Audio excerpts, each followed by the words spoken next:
বাংলাদেশের আবেগী হুজুকি জনগণ, তোমরা কি 2026-এর বন্যার কথা ভুলে গেছ? আবার বর্ষাকাল আসতেছে, আবার ডুবার জন্য প্রস্তুত হও সবাই, কারণ তোমরা হুজুকি সব, আবেগী সব। তোমাদের আবেগ সাময়িক সময়ের জন্য আবেগটা জাগ না হয়, এর পরে বিবেক মরে যায় তোমাদের।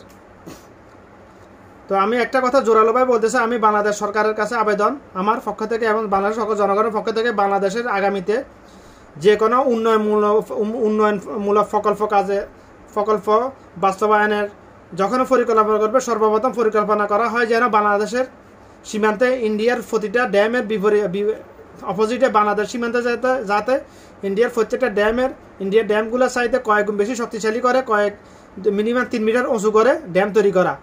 কারণ ভারত সরকার প্রতি বছর পরিকল্পিতভাবে বন্যা সৃষ্টি করে বাংলাদেশের মিলিয়ন ডলার লোকসান করতেছে।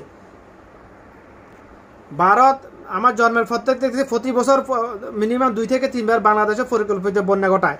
এটার একমাত্র কারণ হলো বাংলাদেশের কৃষি পণ্য নষ্ট করে ইন্ডিয়ার পচা আবর্জনা গান্দা কৃষি পণ্যগুলো বাংলাদেশে বিক্রি করা। এদের মূল টার্গেট লক্ষ্যই হলো এটা। তো তোমাদের আবেগ নয়, বিবেক খরচ করে কাজগুলো করতে হবে।